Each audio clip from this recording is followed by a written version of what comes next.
Welcome to our channel. ఈ రోజు మనతో పాటు ఉన్నారు ప్రముఖ ఆధ్యాత్మికవేత్త బ్రహ్మశ్రీ పాలపతి గురునాథ శర్మ గారు. సార్ నమస్తే అండి. నమస్కారం. గురువు గారు రాళ్ళ ఉప్పును కూడా స్నానం చేసేటప్పుడు వాడుతూ ఉంటారు కదా. సో రాళ్ళ ఉప్పు వల్ల కూడా మనకి ఏమైనా మంచి ఫలితం ఉంటుంది? ఖచ్చితంగా అమ్మ. ప్రధానంగా ఈ యొక్క రాళ్ళుప్పునంతా కూడా ప్రధానంగా చూసుకుంటే ఈ యొక్క పింక్ సాల్ట్ కానీ రాళ్ళుప్పు కానీ తీసుకోవడం వల్ల కూడా చిటికెడు కొంచెంగా ఒక గుప్పెడు కానీ కొంచెం అంతా కూడా రాళ్ళుప్పుని ఆ బకెట్లో నీళ్ళల్లో అంతా కూడా కలిపి స్నానం చేయడం వల్ల సముద్ర స్నాన ఫలితం వస్తుంది. లేదంటే కనుక అఖండమైన పుణ్య ఫలితం కలుగుతుంది. వాళ్ళకంతా కూడా నకారాత్మక శక్తి అంటే నరఘోష నరశాపం నుంచి బయటపడ్డాం కానీ, శని బాధల నుంచి బయటపడ్డాం కానీ, అప్పుల బాధల నుంచి బయటపడ్డాం కానీ జరుగుతూ ఉంటుంది.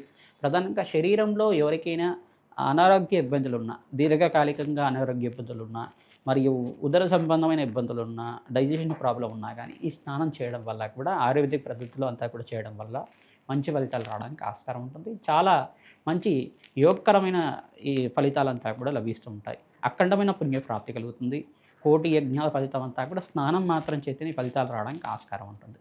గురువుగారు ఎవరైనా చనిపోయిన వాళ్ళ ఇంటికి వెళ్ళి వస్తున్నా కూడా మన ఇంట్లోకి రావడానికి తలస్నానం చేసి రండి అని చెప్తూ ఉంటారు పెద్దలు. అలానే ఎక్కడికైనా మనం బయటకు వెళ్ళొచ్చినా కూడా కాళ్ళు చేతులు కడుక్కొని లోపలికి రామంటారు కదా. ఇలా కడుక్కొని వెళ్ళడం వల్ల ఏంటంటారు? అంటే ఫలితమా? ప్రధానంగా ఈ యొక్క చనిపోయిన ప్రదేశంలో అంతా కూడా మైల అని చెప్పేసి అంటారు. 10 రోజుల దాకా అంటూ ముట్టు మైల అని చెప్పేసి అంటారు. మైల అని చెప్పేసి అంటే దానికి 10 రోజుల దాకా కానీ 16 రోజుల దాకా కానీ వాళ్ళకి ఒక్కొక్క సంబంధాన్ని బట్టి 3 రోజులు మైల అని చెప్పేసి అంటారు. లేదు సొంత ఇంటి వాళ్ళు కాలం చేస్తే వాళ్ళకంతా కూడా 16 రోజుల దాకా మైల అని చెప్పేసి అంటారు. ఆ మైల అనేది ఏంటిదంటే ఆ యొక్క శరీరం అనేది మృత శరీరం ఉన్న ప్రాంతం దగ్గర కొంచెం బ్యాక్టీరియా అనేది ఉంటుంది. తర్వాత కొంచెం సూక్ష్మ దోషాలు అనేది రావడం కానీ, మైక్రో బ్యాక్టీరియా వల్ల మనకంతా కూడా హెల్త్ ఇష్యూ రావడం కానీ, ఇంతకుముందు మనకు జరిగిందంతా కూడా కరోనా అనేది కూడా మృతదేహం వల్ల జరిగింది.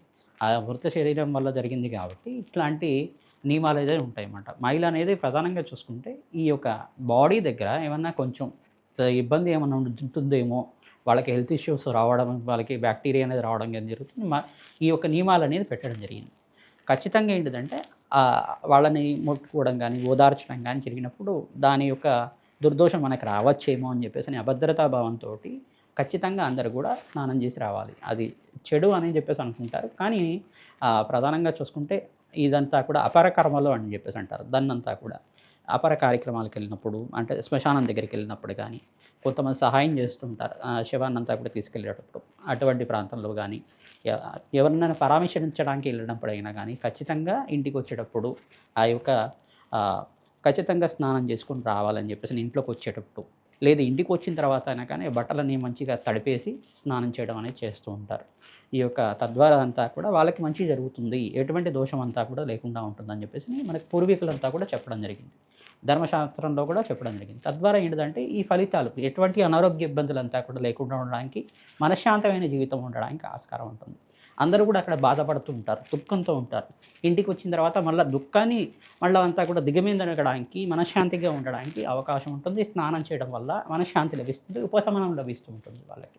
ఖచ్చితంగా బయటికి వెళ్ళేటప్పుడు అంతా కూడా ఈ యొక్క వీధుల్లో తిరగడం, చౌరస్తాల్లో కానీ, నలుగురు తిరిగే ప్రాంతాల్లో కానీ దిష్టిలు వేస్తుంటారు, దాట్లు వేస్తుంటారు, అన్నీ కూడా వేస్తుంటారు. కాబట్టి చిన్నపిల్లలకి కిసర తగులుతుందని చెప్పేసి మరియు ఇంట్లో వచ్చినప్పుడు నరఘోష తగలడానికి ఆస్కారం ఉంటుంది. ఎక్కడ తిరిగావో, నీకేమైనా గాలి దులి తగిలిందా అని చెప్పేసి అడుగుతూ ఉంటారు. ఈ బయటికి వచ్చేటప్పుడు ఖచ్చితంగా ఇంటి బయట కాళ్ళు చేతులు కడుక్కొని రావడం, తర్వాత ఇంట్లోకి వచ్చిన తర్వాత కూడా మళ్ళీ కాళ్ళు చేతులు కడుక్కోవడం, శుచిగా ఉండడం వల్ల మంచి ఫలితాలు రావడానికి ఆస్కారం ఉంటుంది. ఈ నరఘోష మన మీద ప్రభావం లేకుండా ఉంటుంది. చిన్నపిల్లలకి ఎఫెక్ట్ ఎక్కువగా ఉంటుంది అన్నమాట. చిన్నపిల్లల నిత్యం అంతా కూడా బయటికి వెళ్ళి వచ్చిన తర్వాత వాళ్ళకి ఎటువంటి శుచి అనేది ఉండదు. నిత్యం వాళ్ళకి కడగలేం కదా. వాళ్ళకంతా కూడా సేఫ్ సైడ్గా ఉంచడానికి ఇదంతా కూడా నియమాలు అనేది పెట్టడం జరిగింది. వాళ్ళకంతా కూడా నరఘోష నుంచి బయటపడడానికి నియమాలు అనేది ఉంటాయి. చాలా చక్కగా ధర్మ సందేహాలన్నీ వివరించారు గురువు గారు. ధన్యవాదాలు. నమస్కారం. ధన్యవాదాలు.